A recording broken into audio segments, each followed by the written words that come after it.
क्या ऐसी चीज़ है जो वो देख सकते हैं अपने किड में, उनके हैंडराइटिंग में, कि ये डॉक्टर बनेगा कि नहीं? जितना हैंडराइटिंग खराब होता है that is a sign that the person's mind is very fast. घर में अगर किसी को अपने बच्चे का या किसी का हस्बैंड का, वाइफ का कुछ अगर चेक करना है हैंडराइटिंग से, बेसिक चीज़ है नेचर वाइज या कुछ, तो कौन से अल्फ़ाबेट्स वो चेक कर ले? किसी मदर को अगर चेक करना है कि मेरा बेटा जो कॉलेज जा रहा है, तो वो आके उसको ऐसा लग रहा है मदर को कि बहुत झूठ बोलता है ये, शायद कि कॉलेज गया नहीं था कि गया था, तो उसको अगर चेक करना है मदर को, तो क्या चेक करना है उनको? हाँ, मतलब एग्जैक्टली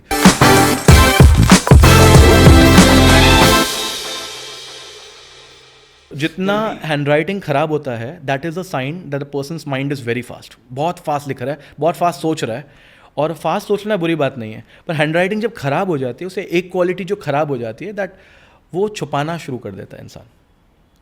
एक और ही चीज़ लिखना, एक और ही चीज़ नोटिस करना, मैं अगर एक एक लेटर बहुत अच्छी तरह लिखता हूँ और उसकी जगह पे अगर मैंने फुल स्पीड में लिख दिया, तो जो फुल स्पीड में लिखता है ना, जो भले नहीं दिखाई दे, समझ में नहीं आए, वो नॉर्मली बहुत बार रिजल्ट ओरिएंटेड होते हैं. रिजल्ट मतलब क्या? जल्दबाजी में करो, ख़त्म करो, लेकिन एंड में रिजल्ट आना चाहिए.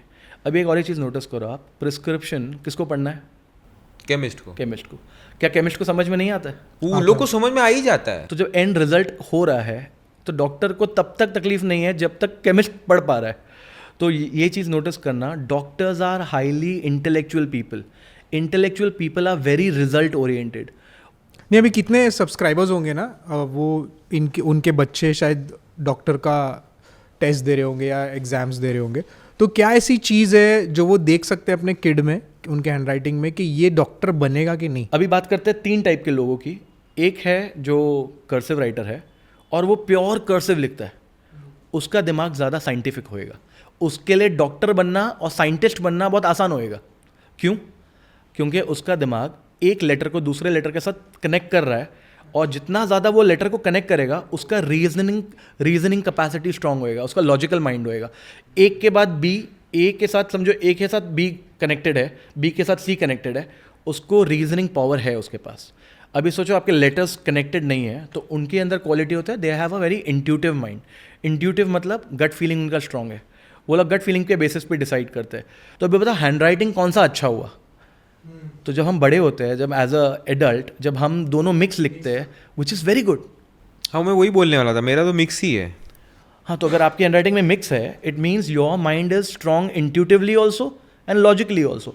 जहाँ पे आपका दिमाग बोलता है कि यहाँ पे ना लॉजिक यूज़ करना चाहिए, आप वहाँ पे लॉजिक यूज़ करोगे. जहाँ पे आपका दिमाग बोलता है यहाँ पे गट फीलिंग सही नहीं बोल रहा है, तो अंदर से एक फीलिंग आया आपको कि यार यहाँ पे सही नहीं है ये, तो आप हो सकता है वहाँ पे स्टेप लो के छोड़ो, नहीं करना है फिर. तो दोनों होना ज़रूरी है हमारे पास. पर अगर आप मुझे बोलो कि डॉक्टर और एक आम इंसान में क्या फ़र्क होना चाहिए, I will prefer a doctor जिसका हैंड राइटिंग ज़्यादा कर्सिव होगा, because he needs to be scientific. अच्छा, जो जुआ खेलता है, हाँ, वो इंट्यूटिव, गट, ज़्यादा गट बहुत इंपॉर्टेंट है, feeling, गट फीलिंग बहुत इंपॉर्टेंट है. घर में अगर किसी को अपने बच्चे का या किसी का हस्बैंड का, वाइफ का कुछ अगर चेक करना है हैंडराइटिंग से, बेसिक चीज़ है नेचर वाइज या कुछ, तो कौन से अल्फ़ाबेट्स वो चेक कर ले? तो अगर उनको सबसे पहले ये चेक करना है कि लेट्स से कि कोई झूठ बोलता है कि नहीं बोलता है. हाँ, किड्स हैं, चलो किड्स अभी बाहर जाते हैं, टीनेजर्स हैं. हाँ, टीनेज समझो, टीनेज लाइफ में ना नॉर्मली झूठ बोलना बहुत बार उनकी हैंडराइटिंग में आ जाता है. तो कैसे वो पता चलेगा? तो हाँ, किसी मदर को अगर चेक करना है कि मेरा बेटा जो कॉलेज जा रहा है, तो वो आके उसको ऐसा लग रहा है मदर को कि बहुत झूठ बोलता है ये, शायद कि कॉलेज गया नहीं था कि गया था, तो उसको अगर चेक करना है मदर को, तो क्या चेक करना है उनको? हाँ, मतलब एग्जैक्टली उनको ये चेक करना है उनमें झूठ वाली क्वालिटी है या नहीं है. वो हाँ, क्वालिटी है या तो नहीं. के अल्फाबेट ना? नहीं, वो तो रोमांस था. हाँ, लेटर ओ जो है, लेटर ओ, देखो वैसे ओ तो या तो क्लियर सिखाते हैं, ये नॉन कर्सिव लिखते हैं ऐसा. और कर्सिव पता है कैसे लिखते हैं? कर्सिव ऐसा करते हैं, ऐसा एंड ऐसा. कर्सिव को ये सिखाते हैं. हाँ, अब ये लूप कौन सा हुआ? इसको बोलते हैं राइट लूप. राइट लूप क्यों बोलते हैं? बिकॉज लूप कंप्लीट होकर राइट में गया. अब मैं आपको एक दिखाता हूँ.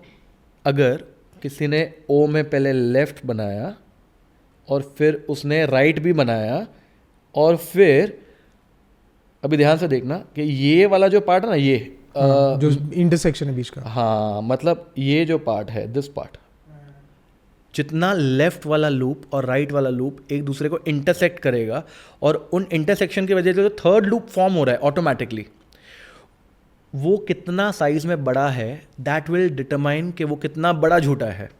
अच्छा अभी आपको इंटेंसिटी बताता हूँ. अभी आपको पता चल गया कौन सा लूप है. अब मैं आपको इंटेंसिटी बताता हूँ.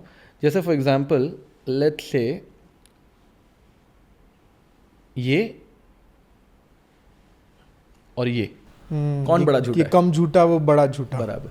वो लेफ्ट वाला जो है वो छोटे छोटे झूठ बोलेगा, और जो राइट वाला है वो ज़्यादा बड़े बड़े झूठ बोलेगा. और अगर कर्सिव नहीं लिखता है कोई, उसका किड कर्सिव नहीं लिखता है, नॉर्मल अगर वो नॉर्मल ओ लिख रहा है, और आपको फिर देखो, एक तो सबसे पहले वापस एज अ ग्राफोलॉजिस्ट हम कर्सिव और नॉन कर्सिव तरीके से नहीं देखते. हम ये नोटिस करते हैं बहुत बार सब लोग मिक्स ही लिखते हैं. पर अगर फिर भी मुझे चीटिंग क्वालिटी और वो सब देखना है, तो याद है ए मैंने आपको बताया था कि ए जो है नीचे ए से खुला हुआ. हाँ तो बहुत बार मैंने नोटिस किया ये क्वालिटी ओ नीचे से खुला रहना, ये नज़र आ जाता है हैंडराइटिंग में. तो कर्सिव राइटर्स के लिए वो लूप बहुत इंपॉर्टेंट है. नॉन कर्सिव में ये नीचे से ओपन होना, ए ओपन होना, ओ नीचे से ओपन होना, ये दोनों अच्छी क्वालिटीज़ नहीं है. इसमें क्वालिटी आ जाती है चीटिंग वाली, और एक तरह से चीटिंग के साथ उसमें झूठ बोलना वो सब भी आ जाता है. और कोई अल्फ़ाबेट्स के बारे में? सर ई बताता हूँ, ई बहुत इंटरेस्टिंग. ई ओके, बहुत इंटरेस्टिंग. ई जो है ई स्मॉल ई की बात है. स्मॉली. हाँ यस. ई मिडिल जोन में है. अब जब ई कोई लिख रहा है और वो उसके मिडिल जोन का पार्ट है, ग्राफोलॉजी में 3 जोन्स होते हैं, अपर मिडिल एंड लोअर.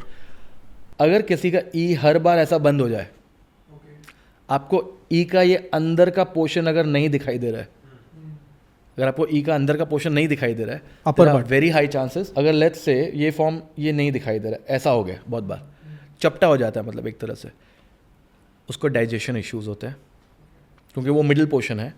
ज़रा हाई चांसेस वो ज़्यादा पानी नहीं पीता है.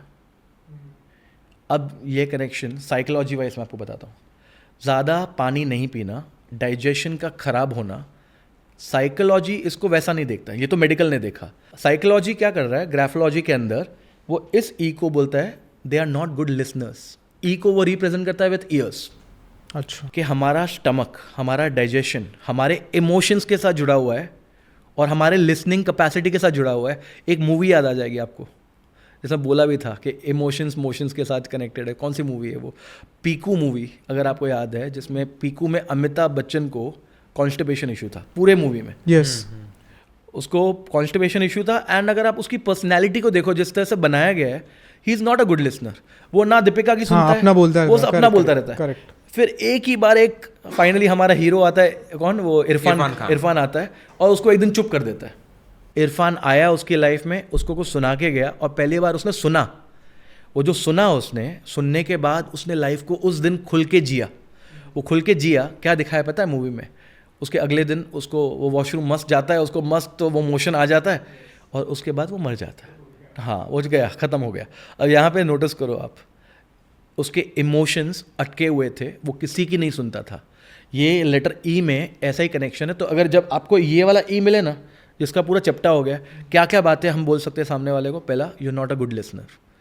You are not a good listener मतलब आप किसी की सुनते नहीं हो, आप सिर्फ अपनी चलाते हो.